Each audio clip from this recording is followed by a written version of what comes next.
very good morning to all of you.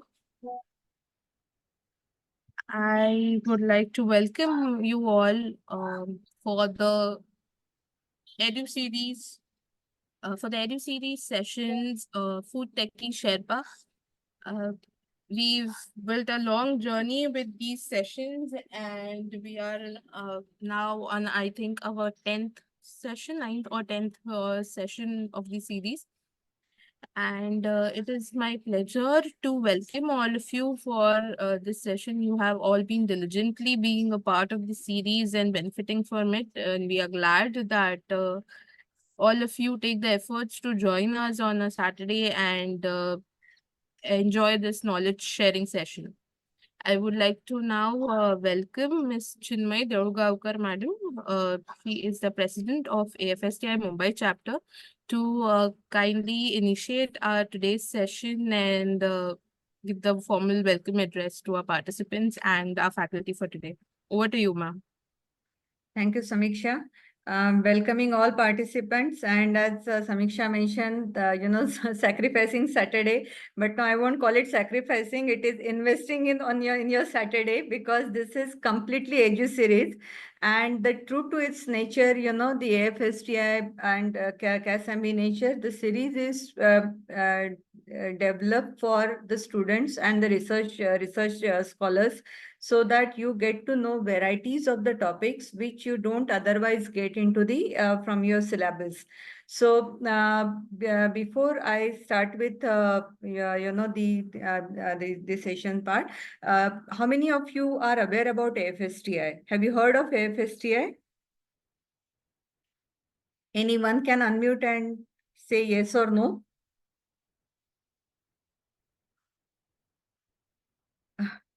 Okay.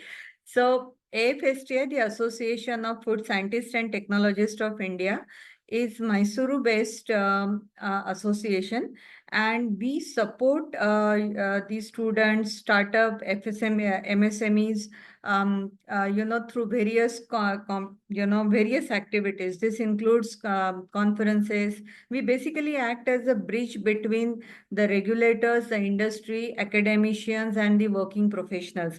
And to do this, to bridge this gap, we have number of activities which are displayed over here, which is in this poster competition, awards, various discounts at conferences, academic guidance, mentoring program, and number of things. So so this series, Edu series, is organized by AFSTI's Mumbai chapter.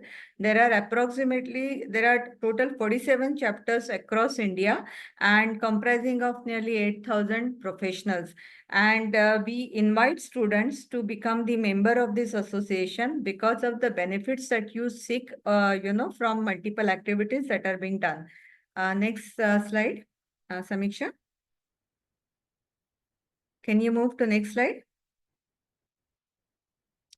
Yeah, so as I said, this is to bridge the gap between regulator, academia, student, and industry. That is the main purpose of AFSTI.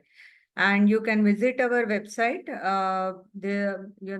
afsti.org, to understand, to know about what we are doing and what are the benefits. So when it comes to Mumbai chapter, we have now events such as IFCON and IFCOST. We have regulatory summits. We partner with events like FI India. It's not Annapurna now, but it is now Anuga. So Anuga Select India. So we have conference at Anuga Select India. We support with, partner with US Chickpea and other things. Yeah, Samiksha, can you go to next slide? Yeah, just before this. So let me, before they start with this Edu series is also organized not just by AFSTI Mumbai chapter, but also by CASMB, the Chamber for Advancement of Small and Medium Businesses. So we have the president, Nilesh Lele, with us. Nilesh, can you introduce CASMB? Okay, yeah, thank you very much. I'm very happy and proud to be part of this Edu series organized by AFST Mumbai. And like Chinmay ma'am described, we predominantly work with MSMEs and help them grow and help them achieve the next level. We are also part of the Anuga Select. You can come and visit us at hall number 5 at T79. And CASMB is also organizing a 2-hour session on day 1, August 28th from 3 to 5 on MSME growth drivers. So please come there and you can meet us in person to know more about CASMB activities. Thank you, Chinmay ma'am, for giving me this opportunity. So Nilesh said this is going to be bonanza for those who are attending it because it's same hall number 1 and it's one is part is on the strategy, then the second part is on the growth of MSME. So definitely, we both invite you all for, at Anuga Select.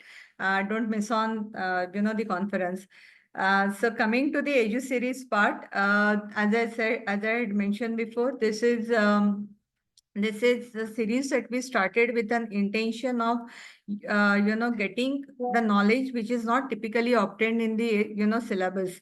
So this is the 9th session. We have total 12 sessions. This is the 9th session now being done by Dr. Bhavesh, Jani, who is the HOD with College of Food Technology at Sardar Kushinagar, Dantiwala Agriculture University, Ahmednagar, Gujarat. And this topic is extremely important because not just because of its current relevance, but this is going to be the future. This is with the increase in carbon credits and sustainability footprints, which is being demanded by most of the companies now. This is one of the way of also linking it to carbon credits and showing, the environmental footprints. Dr. Jani, I guess if you Google Dr. Jani, you will get number of, articles. He has published number of articles, number of technical talks. I think if I have to read, what he has done, I think the whole session will be with, his biodata.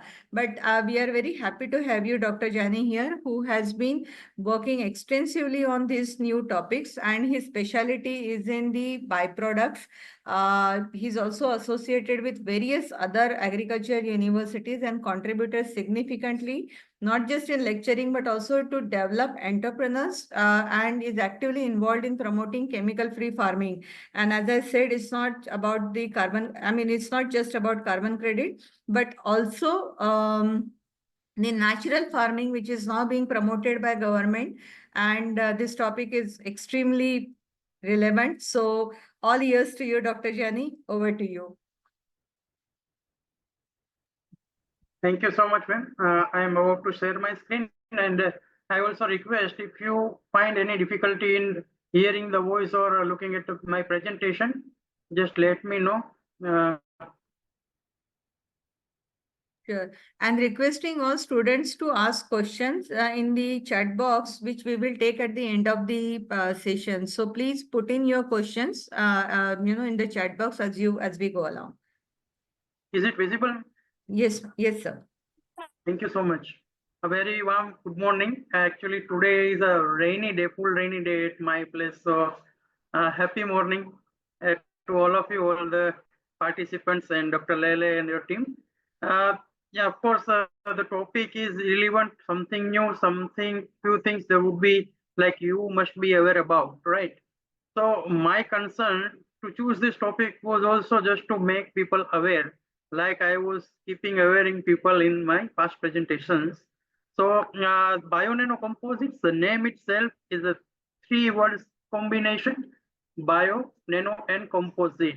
So the presentation would include briefing about bionanocomposites, what is the nanotechnology, nano things that should be covered, and yes, definitely its applications. And whole presentation is in context with the food packaging, food safety purpose. So we'll have a few looks about it. But before that, before going forward, let's see what about this bio-nano-composite. The word is similar like composite, means something is composed. 2 or more material are joined together by any method, by any way. Technically, it is a single material produced from 2 different materials, 2 or more, right? The nano itself, a word, nanoparticles, nanotubes, nanoviscers. You must be aware about this technical term, nanotechnology, which is having scientifically a particle size of less than 100 nanometers. which we usually call as nanoparticles, and the word bio, which is quite more important. You can see even logo or a screen, eco-friendly. So nowadays, a maximum focus of government of India or any government or any institution or even an individual is upon eco-friendly options. So bio itself says it is a bio or environmental friendly. It may be decomposed fully, it may be further utilized, either recyclable or it is just a biodegradable material. So whole terminology bio nanocomposite, it is a biomaterial in which a nanoscale particles are induced and a composite material is prepared. It is bio-nanocomposite. Let us move ahead. Basic of nanotechnology, you must be aware. You should. In 1959, Dr. Richard has introduced this word, and furthermore, it was carried out by Dr. Naryu in 1974 onwards. Basically, in case of usefulness of nanotechnology in our regime, that is food processing, it is directly into food products or food packaging material or in any other food processing mechanism. It is there. And as I told you, it is something which is in the range of nanometer, which should be less than 100 nanometer technically. Then and then only, either I can say it is a nano or it can be utilized as for the nano purpose. The application involves majority in case of food packaging. Later we will see it, but let us understand the term nanotechnology. So I have an example, human hair, and you all are having that definitely, and that is having some particle size of 60 micrometer, right?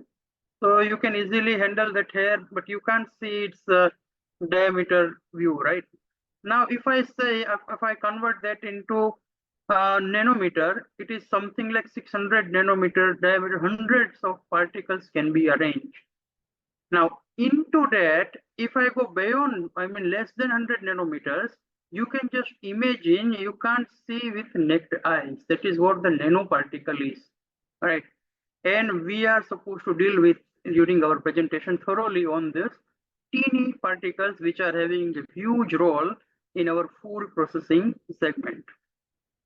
Bionanocomposite, basically any biomaterial, if it is there, it is called as bionanocomposite. Otherwise, composites and nanocomposites are already there in existence, which are using synthetic things like polymers.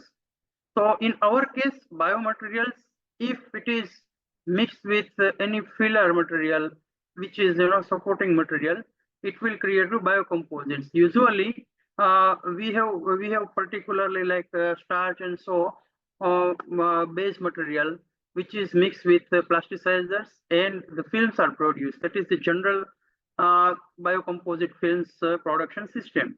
Now, if I add nanoparticles, which were produced by any processing technology from any raw material, any supportive material, these are basically fibrous things.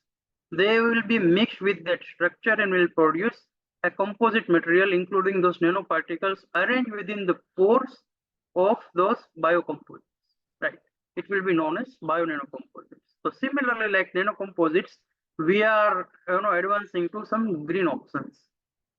Now, those nanomaterials can be classified into nanoparticles, nanoclays, or nanoemulsions. We'll see one by one. But before that, let's say, how about these applications? So, in case of food industry, not only directly to the packaging strength and so, but also for the preservation, for the post-harvest management, nanoparticles are utilized. Of course, the scale is not that much of commercialized, but there is a scope of few people to work upon it, like nanochitrosan, nano grass, which is usually adopted in general purpose, nanocomposites, particularly that we will focus during our presentation, are particles itself which are having some antifungal, antibacterial compound with it, carrying it, and it can be utilized further. And emulsion and coating, all those purposes are usually some kind of antibacterial, antifungal, or anti-viral activity, right? And which can, at least support, or which can just save keep your product safe. How these bionanocomposites are usually prepared. So you can see around 7 to 8 methods in the screen, but usually ultrasonication is adopted. Other than that, electrospinning is also in use as of now. Some advancement in methods like intercalation and polymerization, it is also there now being advanced, but particularly for bionanocomposite synthesis and for the flexibility we desire, for the degradability we desire, we need to go to ultrasonication and so side. Now, how is this technology is applicable, particularly food packaging? You must be aware about packaging things. So let's see about that global scenario and the scope of this industry. India, it is having somewhat big or huge contribution, if I can consider packaging, right? But before that, we can say it is the third largest industry sector, packaging itself, and having growth of more than 5% as of now. And global market size, you can see just around $1,000 billion in 2021, and it may go up further up to 56% of growth. And in case of food packaging market itself, it is particularly food packaging. There is around $300 billion in 2021, which is projected to somewhat $500 billion with a 5% around growth, right?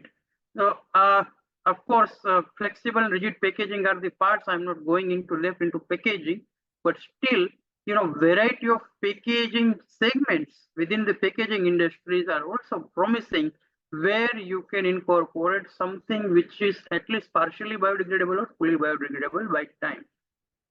So that is the scope. And in case of Indian packaging industry, it is the 5th largest in the world, and the market size is around $73 billion in 2020, expected to reach more than $200 billion by coming time. I'm not going into depth again for the data. You can see the data anyway. But let's see what are the key driver in this industry.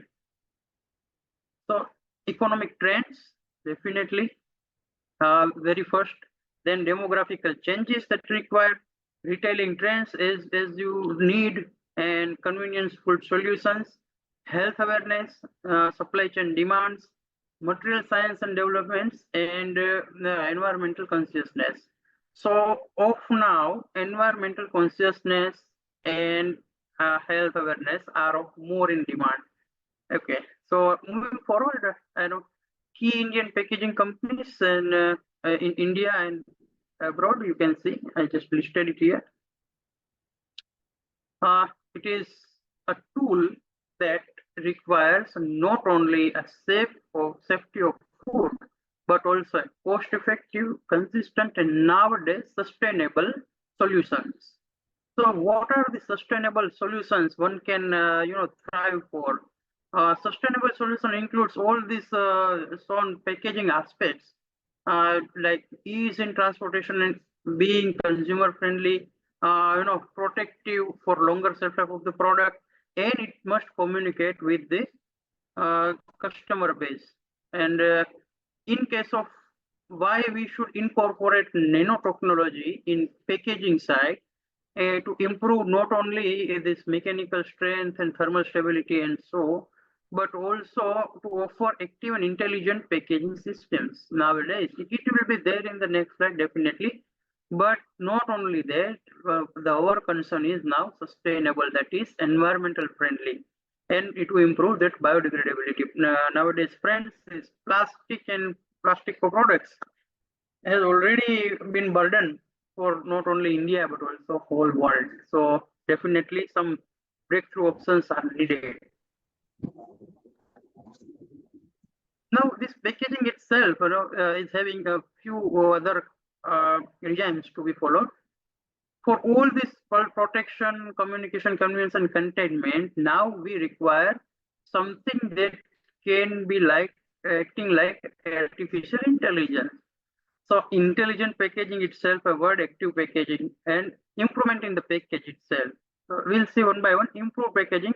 This is how nanoparticles can be implemented. Now this nanoparticle, what will be that doing? That nanoparticle, if induced, will is arranged in a matrix, polymer matrix, which were produced by this polymer composite, which were produced using your biomaterial and plasticizer filler material, and within which it will be arranged. So the arrangement, the size of particle, its dimensions, its angle of arrangement, all aspects will decide the quality of the packaging material and the purpose you desire for. So let's see a nanocomposite, a fusion of traditional food packaging material with nanoparticles, and nano size phases augment the mechanical properties of polymer, where the elastic strain is transferred into nano reinforced material. Nanocomposite results from the amalgamation of matrix, that is continuous phase, and a nano-dimensional material, that is discontinuous phase. And basically it is divided into three parts when you will consider nano items, a nanoparticle itself, which will be having at least less than 100 nanometer of size, then nanoplatelets, or I can say two-dimensional nano arrangements, and nanofibers and tubes and whiskers of material, right? This polymer nanocomposites, before going to bio, it is a mixture of polymers with inorganic or organic fillers with particular geometries. You can see in the coming slides, but basically the materials which were utilized and which are now in use as well, that is silica and clay very first, because of having that high thermal stability and mechanical strength, then graphene, carbon nanotubes, then cytosine, very much used or very first I can say biopolymer material, and cellulose based and other materials as well. In our segment where we are working these days, we are utilizing different starches and proteins, particularly as a base material, and the nanoparticles which were produced by using the cellulosic base materials. So why clay and silicate nanoplatelets are affordable? Because it is a low cost and simply process, already standardized process is available, and already the system is developed. You can see the photograph itself, some of the pictorial view, where this clay silicate nanoplatelets are utilized to produce utensil handling materials, even with excellent properties and particularly durability. Cellulose based nanofibers or whiskers, as we know, cellulose is a building block. It is a strong material which can withstand even your heavy food crops, or you can say any crop within the field. So that is what the strength it gives. Of course, cellulose is having different parts in it, like hemicellulose, lignin, and so. But as of now, we can consider cellulose as a single function, and this is how the strength. It is the basic function of cellulose in your agriculture materials. And now coming to nano whiskers or nanofibers, it is somewhat, I can say, a conversion of this macromolecules, which is in a larger size, which is now converted to similar to nano size, which is having more than 100 nanometers, but of course in nanometers, the fibers produced, right?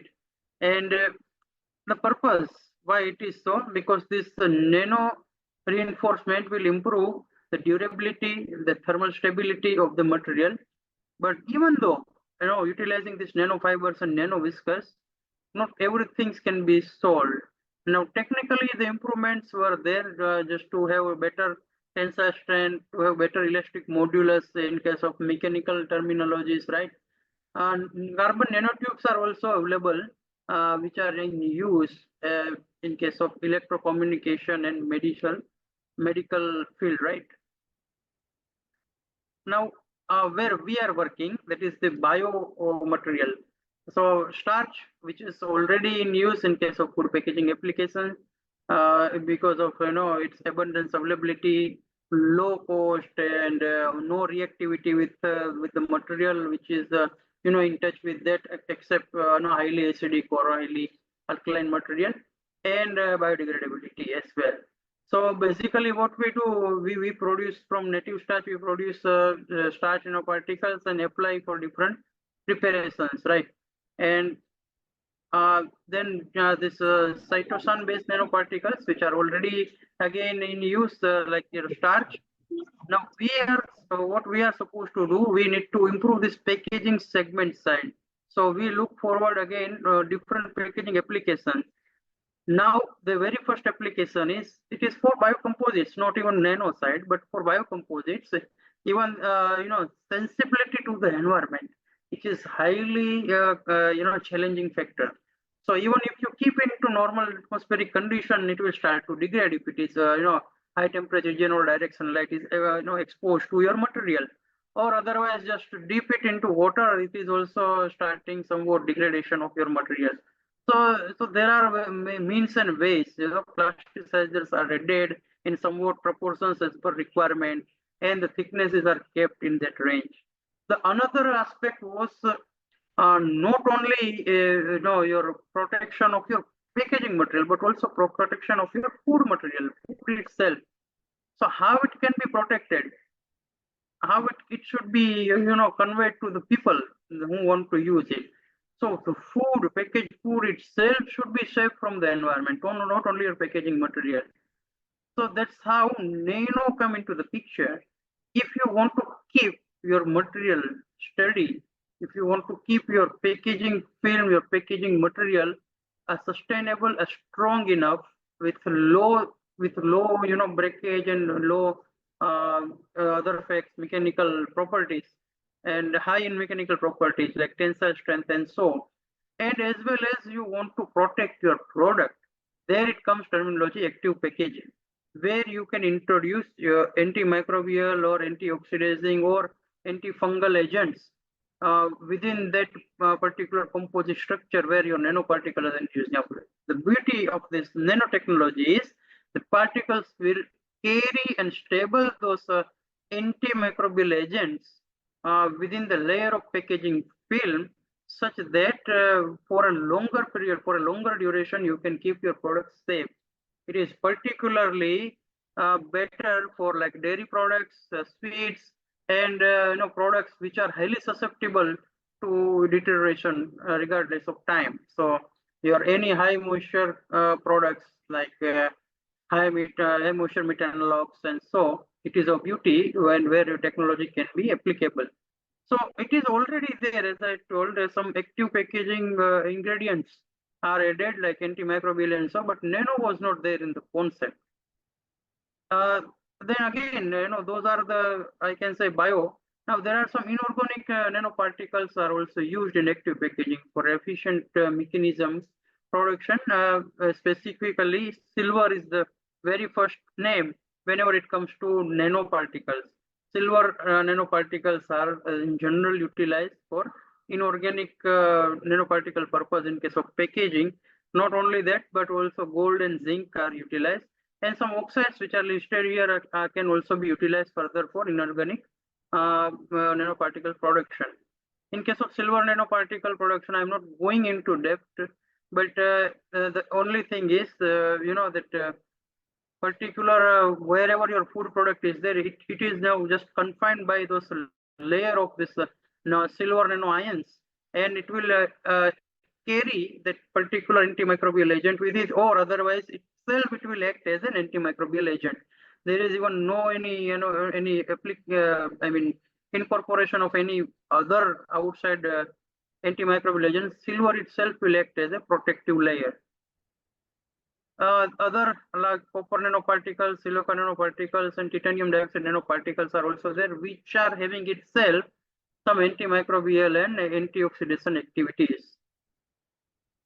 Other than that, the technology got advanced, and oxygen scavengers and such materials are introduced, where oxygen either should be detected or can be controlled. So oxygen absorbent materials like inert gas atmosphere generation, vacuum packaging, and so things were introduced by time, and particularly fresh foods as well as meat, which should be which should be in confined way, packaged in confined way, that oxygen should not be present within its surrounding. It is the major concern. So I'm just highlighting one brand. They are having, that Peak Fest or Everett Press has the ability to absorb oxygen and ethylene as well as whatever produced within this packaged material, say water, extract water or whatever, which will be absorbed by that material itself. And that is how, that particular nanoparticles which were introduced has that capacity. Then next it comes to smart or intelligent packaging system. Quickly we'll see when we have a particular nanocomposite or nanoparticles in the preparation of your particular packaging side, it will get that information. So what would happen? There is a freshness indicator which is already there at some point of your thoroughly packaging thing. So if you package your food, your fresh food or your delicate food in a small packaging material, there will be one point where you can observe conversion of color particularly because of sensibility of that particular point due to particular environmental change. And this is how your nanotechnology will help you. That intelligent constituent will be stable under nano condition. That nanoparticles will keep that particular point active as well as stable. And as and when there will be, production of ethylene, there will be production of moisture, there will be growth of any unavoidable gases within the product. And if it is, getting higher and higher, the conversion you can observe, and that is the way of communication to the consumer who is utilizing that food, whether it is edible or not, whether it is getting deteriorated, and that you are not supposed to exactly check the date of expiry, but this is the way where you can exactly confirm whether your product is acceptable or not by time. So this is how your intelligent packaging system does use nanotechnology in that side. And basically it is regarded as nanosensors. There are a variety of applications where their sensors, indicators, and data carriers are considered as an intelligent packaging system where you can introduce nanoparticles as a carrying information material. Oxygen sensors, already we had some discussion about it. Right. CO2 sensors, which are also a ultrasound-based CO2 indicator, is already there in case of technological development. And not only now hydrogen and nanoclay-based sensor and so are available in the market. Freshness indicators during your storage and transit. Basically, you can see that silver or copper-based coating is provided, which is usually a silver nanoparticle coating or copper nanoparticle coating. There will be, by time, it will be converted into darker form. It will produce some dark spot, and you can identify whether the spoilage is there or not. So now I'm focusing on because I can't share my work as of now. I'm sharing you and some some practical highlights on this, how bionanocomposites are in use or in R&D case, or what we do exactly being in academies and science, right? So our purpose is to generate a bionanocomposite which is having equal durability as of now existing LDP and LLDP options which are available in the market like plastics, right? So that is the first. Then further go for flexible and other rigid options like ice cream cups and so, and to have that strong material within us which is biodegradable as and when we need, right? So for that purpose, I'm sharing one case study, and you will understand this is how bionanocomposites are working in case of R&D as of now. Definitely, it is a scope of commercial sustainable solutions in case of packaging, but still you will see that how it works. So this case study is basically focusing on the cellulose nanocrystals which were produced from grape pomace and are introduced to produce starch-based nanocomposite films.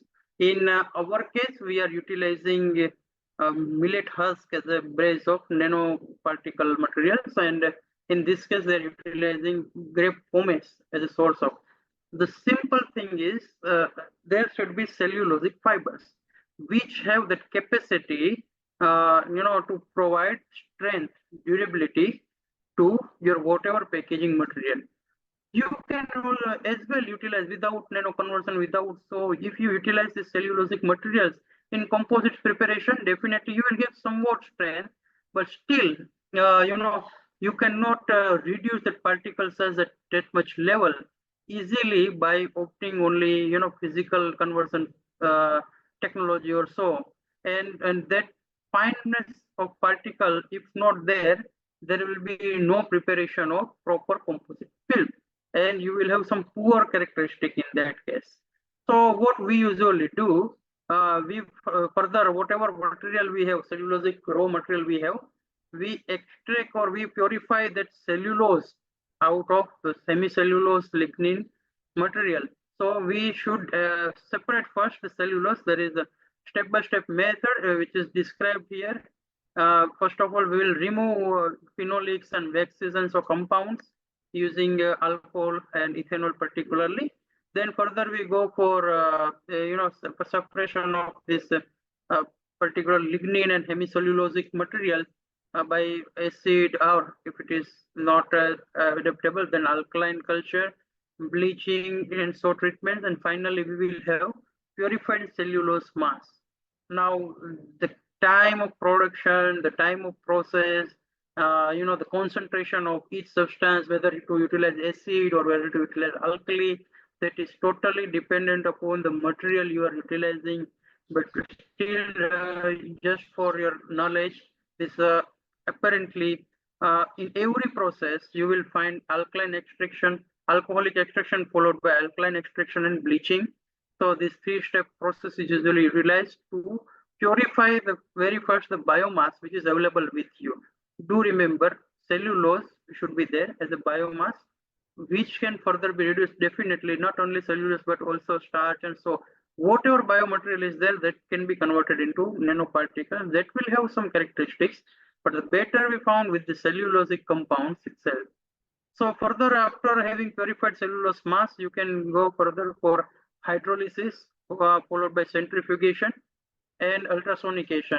Somewhere in this range, you may require to use dialysis phenomena, where for 2 or 4 days, it will take time to have your nano suspension, which is free of all salts and all these impurities at the last.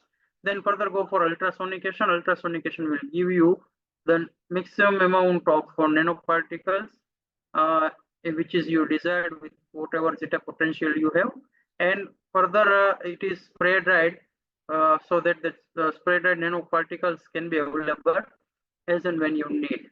So basically, what we do here in case of cellulose, which is a long chain of fibrous material, which is converted by using acid hydrolysis to somewhat nano to micro size particles.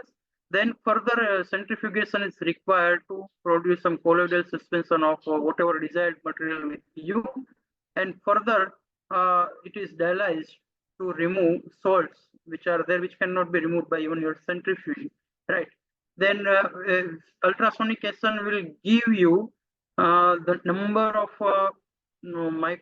fine micro to nano size particles. Our requirement is to produce less than 100 nanometer particles that can be said as cellulose nanocrystals. And that further crystals, those crystals are in stable condition. Now you need to go for check like zeta potential and particle size analysis. Sorry. Okay. So that can further be utilized for particle size analysis and zeta potential. Now that will give you the very first idea whether your particle is of nano category, whether it is in nano range, whether it is an active nano emulsion or not, or active nano suspension or not. Further, you will go for freeze drying. So after freeze drying also you need to check the capability of a nanoparticle. See, you remember, not only production will solve your problem, but a correct way of production is also important. Your active nanoparticle suspension will only work for further use. So how those biocomposite films are prepared? So in this case study itself, it is clearly mentioned that the bio-based material, that is starch, added with water, is homogenized, and those crystals, cellulose nanocrystals, were added. Some parameters are also given. I'm not supposed to focus. And further, it will be homogenized to produce a single solution, a composite solution, which are having nano and bio in it, right? And further, it is heated as per requirement and ultrasonicated again. Finally, you will produce you just pouring a film over whatever petri plate or whatever you have, whatever glass plate you have. You will find a film which is shown here. Or you just go for drying, maybe overnight, maybe 4 to 5 hours, depending upon the characteristics of your materials of biocomposites, right? And you will finally produce a biocomposite film. Now the picture starts from that.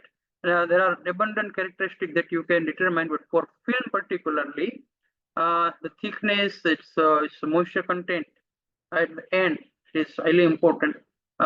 Film solubility, degradability, and so water vapor permeability are very much important aspect in case of food packaging. Its contact angle, which will determine whether your particular nano suspension or nanoparticles are arranged properly or not. Its color and opacity, its morphological characteristics like the same XRD using that crystallinity and its particular particles arrangement, its alignment and its size within the film, and the roughness and everything, and mechanical properties like tensile strength, elongation, and gradient. So, and these characteristics are most required. What about this particular case study? I have seen in that case as well. The yield of cellulose was about 12% only, and they analyzed the color according to which your final transmission characteristics, or I can say the opacity, is dependent at the end. So the thing is, it is the same analysis thing you can see here. In fresh sample, you can see the fibrous bundle, which is consisting of lignin and hemicellulose. So, which at the end, after all this treatment, you can see a separation of your cellulosic material, that is purified cellulosic material, right? Further, after again processing and particularly hydrolysis, you can see small bundles which were created. We can say is microfibrils. Furthermore, it is now reduced to somewhat particle size in case of ultrasonication, using ultrasonication, say around 100 to 200 nanometers, and some particles are less than that, right? And their basic characteristics were analyzed as listed ago. Now, these are the important characteristics in case of film. So I'm not supposed to include everything, but yeah, you can see the control where cellulose nanocrystals were not introduced, and other things, thickness has no effect in it. So it is a good characteristic, good sign, we can say. But the permeability of water, which is you can say in control as compared to that, it is improved. And furthermore, contact angle is also improved. And somewhere it is contact angle is required, just water absorption capacity or hydrophobic or hydrophilic nature of the material. If your low value of contact angle indicates the high wettability capacity of material, so significantly it is getting affected. Just see 1 or 2% or 5% will give you the difference that you require. That is the research ideas of this particular study I am sharing with you. Then it comes to color and opacity. Further, okay. Color and opacity, you can see the change in the particular lightness along with the incorporation of CNC, it is now in betterment side. And opacity is also somewhere playing along with this particular control. The opacity is usually, transparency is decreased as and when increasing CNC in it. That will show you, that will give you that idea that how good your nanoparticles are arranged and useful in your packaging material. If the opacity is not getting changed, it means still the material is not suitable for packaging of food, whatever, by time. Now this same study further in different angles, you can see cross-sectional and surface view. This is cross-sectional view. This how good your material is getting in case of surface characteristics. You can see here, without any nano incorporation, the material is poor in case of its physical characteristics. As soon as you incorporate cellulose nanocrystals, the material will have that particular increase in opacity and that other physical strength and characteristics that can also be seen from the figure. This is the surface characteristics. We cannot have a clear idea using this figure itself, but when we go for same study on the spot, we will have some idea that how good your material look, your surface characteristic of the material is developed with the incorporation of CNC. That is cellulose nanocrystals. When it comes to mechanical properties, definitely tensile strength and elongation are basically properties which should be checked. Definitely elongation at break decreased, that is with higher compression of CNC, but tensile strength and young modulus increased, which is desired. And I've seen in some comparison in compared to your LDP material, which is having some 8 to 10 megapascal of tensile strength, while in case of our film, which was, the research, this particular case study, it is increased to somewhat 2 to 3 times. So that is good sign that the work is observed. So I think almost I covered in this case. I need to conclude right now also, and then we can have some questioning and answering. But I have a few more case study I'm not supposed to take. Otherwise, there are a few. But let us discuss about this whatever finding, and in our case, what we are doing. So whatever this nano incorporation was done in case of this film production, in case of say starch based or protein based, we also check the cheaper things, right? Cost effective things, cost effective ways. So a starch itself, basically we procure or we produce at our site, chemically refining whatever the starch-based material like corn and so, and then we further produce at our end, and further we use the same. Then it will become a cheaper site if we produce it ourselves. And second is the nanoparticle production and nano characteristics. So yeah, it is definitely once you produce something commercially, definitely it will be cheaper as compared to. Now the option is how much does it cost to our country, to us, to protect this environment and to protect this whole culture. Definitely it will cost more, far more as compared to the cost of these packaging materials like bionanocomposites. So my insight was to have some idea about bionanocomposite. Now when it comes to film and its applications, nano sensors are already there, nano whiskers are utilized, nanotubes are utilized. It is in use not only in food packaging or so, but there are other segments like medical treatment, where I just have an example that for bone treatment, nanoparticles, particular chemical is used, just introduced to your body, and whatever lacuna of minerals or the particular compound that require can be covered, and your bone can have that fitness again. So medical science and this electronics and space and solar cells, were everywhere already nanotechnology is in use. And now our way is to, or our role is to develop sustainable technology which can be adapted, which can be incorporated by giants, packaging giants or small scale packaging startups, packaging material producers who can adapt our material where your scope is lying, where your scope is. I can understand where you can go for further for startup and further for business opportunity.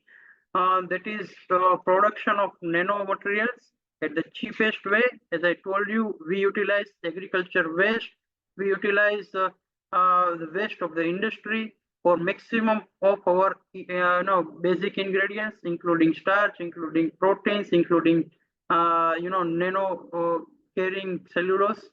So those all waste can be combined, valorized further for production of this bionanocomposite. That is the first. Second is the quality of bionanocomposite. It should be, it should have that mechanical characteristic.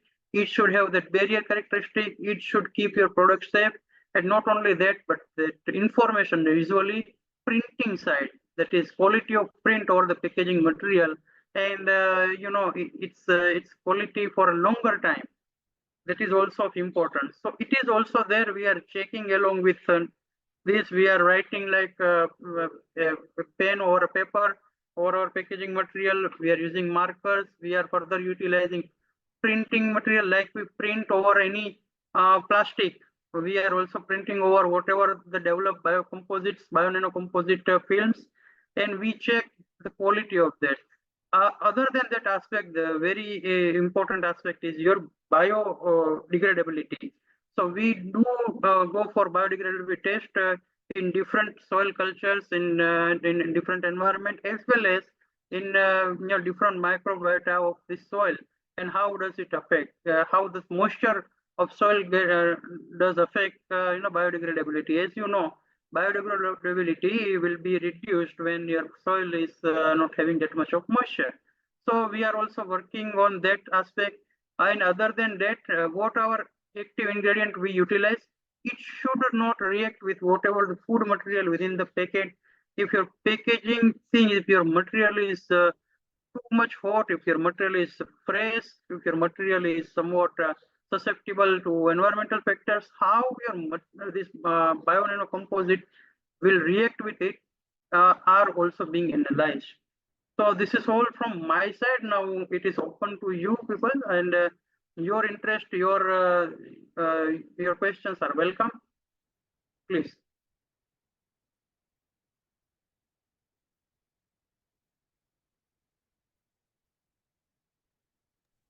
Thank you, sir, for the excellent session. You indeed covered all the aspects in such great detail. Thank you so much, sir.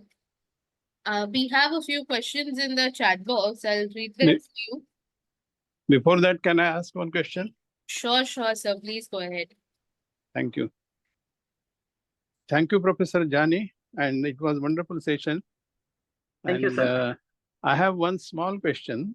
You were talking about the tensile strength that is in the properties and also cost for the packaging material. So any particular grain would be practically or economically viable to use as a packaging material along with the tensile strength, that is maximum tensile strength? Actually, sir, there are two aspects. When tensile strength come into the picture, your ingredients for the preparation of biocomposite will come into the picture. So a tensile strength can be improved up to certain level of incorporation of nanomaterials, but there is no particular starch or a particular grain which finally affect your tensile strength. It is totally a composition of plasticizer, your base material, that is starch or protein or whatever biomaterial you use, and the secondary is your particular nano material, that percent that you utilize. But sir, there is option. There is a side of unexplored thing. You can incorporate like PVOH or so biopolymers in somewhat extent, but that is again to replace the starch. Right. Exactly. This is already, in the use in case of R&D side. We are also utilizing one of our treatment is like incorporating biomaterial like biopolymers and improving with cheaper cost, improving that strength. So it is also possible. Great. Thank you. Thank you, sir. My pleasure. Thank you, Dr. Kondekar. Yes, Jani, so we have another question in the chat box. It's a two-part question, sir. Can you elaborate on how, in the case of biodegradable nano incorporated materials, since they are meant to be degraded, does that not cause any issues with extended shelf storage of the products as compared to the non-degradable materials? And the second part is, are there any health risks associated with nanoparticles to the human body? Okay, so that's where when you utilize biocomposites as such, definitely it will react. Definitely it will react your product, react with the environment. We need to provide a solution where this reactivity is about to nil, not 100%, but about to nil. So when it comes to definitely when you utilize that material as a primary layer of packaging, that is primary packaging material, by time it will degrade and it may react with products. So that is the part of study, very first. Second, not all the products will react. When it comes to incorporation of nano ingredients, you will produce some stable material like your LDP plastic, right? And see another fact, when you use LDP plastic, if you just put hot tea or any hot material, press hot material, your plastic will also react like. So similarly, any packaging material in such an extreme condition will react.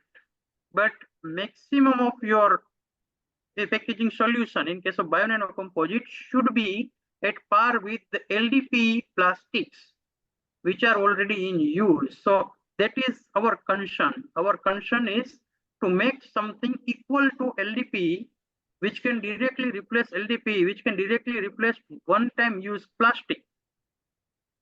So definitely plastic do react with food products by time. Our material will react. But the benefit is once you use it, food materials usually, dried materials, there is no way of reaction when it can be stored for a longer time. For fresh materials, which usually you will be consuming by 15 days, by a month, there will be no chance of reaction. Like in case of your LDP, the same behavior will be there in case of your bionanocomposites. So it is there. And yeah, the second question, can you please repeat? If I can see in the chat box, it is there. Yes, sir, it is there. It was asking that are there any health risks associated with the nanoparticles? Sorry. So it is the same, I think. Manufacture, supply biodegradable bags. Yeah. No question about that. Okay. So natural, biodegradable, and sustainable. I didn't get. The thing is, when it comes to plastic or polymer based composites, it utilizes synthetic substances, right? It is cheaper. It is biodegradable. But what is the duration? What about this reactivity? If those low molecular weight particles, if react with your food, what would happen? That is it is such an extent of study that one required. So if we come to this natural biodegradable, that is the one word that was written, rather bionanocomposite, you are safe when you consume. Plus, any question further, please? Yes, sir. So what do you think is the role of bionanocomposites in enhancing the barrier properties for food packaging against moisture, oxygen, water activity, or gas activity? And how can that contribute in food quality enhancement? Yeah, so water reactivity, water permeability, exactly the word, and gas permeability. Usually for any packaging sites, it is checked whether it is plastic, whether it is any biopolymer, or whether any bionanocomposite. So what in our finding and in the reviews we have seen so far, biocomposites incorporated with this nanomaterial which will fill up those pores, small tiny pores, where there are chances of migration of water from outside to inside and from inside to outside can be controlled. So that is how a better characteristic in case of water permeability. In case of gas permeability, biopolymers are better as compared to bionanocomposites. As of now, definitely by time there will be some more R&D checks and more better and better materials would be developed. And at that time, you may find that bionanocomposites are also having good gas barrier properties or gas permeabilities. But so far in our that requirement, it is actually the primary material or primary packaging material. Then again, you can just fix it into secondary packaging, and so maybe cardboard box rather than plastic, and so, and you can keep it safe or from the outer side. Third one thing that I want to let people know now, in our trials, we have developed a quality of biodegradable film, that is bionanocomposite film, which can withstand even at a vacuum. So that is how you can work and develop something better. And definitely by time the technology will be enhanced and the solution of this particular migration and gas migration will be reduced. Thank you, sir, for that excellent explanation. Another question that we have is, sir, do bio-nanocomposites show any potential in the development of edible films or coatings for food products? And do you see its future in waste reduction? Which bio-nanocomposite? Do bio-nanocomposites have a potential to develop edible films, and we see a lot of edible packaging coming up. A trend is there where edible packaging for food products has been coming up. So can bio-nanocomposites play a role in that in any way? Definitely. The only part is the production of nano material, and to have that nano crystals available all the time. And the concern that we do have as an R&D people, industry asks us for a 365 days solution. So if you produce say nanoparticles for one time at a time, it should be the zeta potential, that is again an important thing. It should be active or powerful for longer than months. Now for even freeze dried nanocrystals, that is again a major concern, that how to keep it at active condition for a longer time. It is for our understanding I'm using that word active otherwise. But if we can have some some mechanism by which these nanocrystals can stay forever in the active phase for a longer time, definitely your biocomposites world will be vanished and bionanocomposites world will be there in future. Great. Thank you, sir. One of the last couple of questions, sir. Yes. What process can we follow for composting wet waste, minimizing the 45-day cycle, reducing odor or rodents, etc.? And how can we use that for organic natural farming? For this bionanocomposite, biocomposites are usually having a life of degradation varying from 7 days to up to 2 months. In case of bionanocomposites, it can vary, say, from 15 days to up to 6 months, right?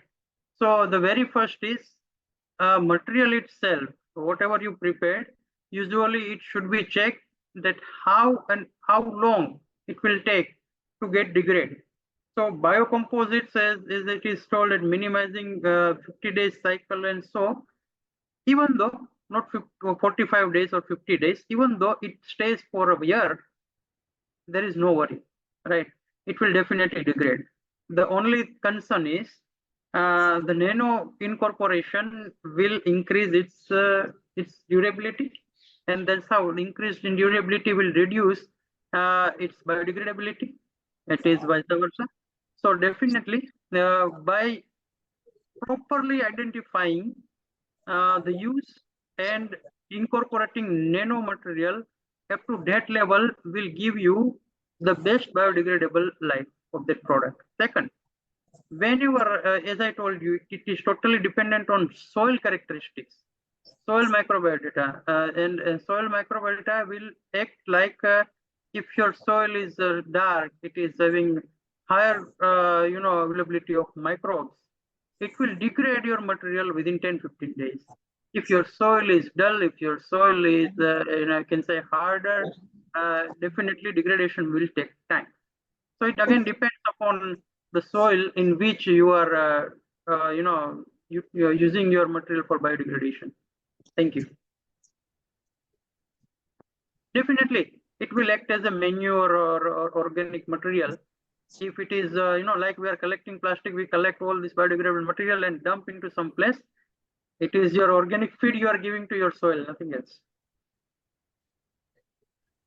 So in your opinion, can agricultural waste be a resource or a raw material for the production of biocomposites? It is there, as I told you. Just explore it, right? Just Yeah, explore it. If you just use plant leaves which are in abundance, if you just use those leaves for a base source of your packaging material, definitely it is there. But do remember, you are not supposed to cut trees. Again, the same. Right? Correct. So last question, is nano composting cost effective? Nano composite, it is composite, and nano composite is cost effective if it is done at commercial level. As I told you, some constraints are there, but by time it will be resolved. By time it will be covered, and definitely the future is, this bionanocomposites will be at par with the cost of this plastic materials. As I told you, the cost of saving environment, or the cost of saving earth is far more as compared to whatever inventions you are doing or dealing in case of packaging. So don't worry about cost at the time. Just see, by time it will be, somewhat at par with plastic.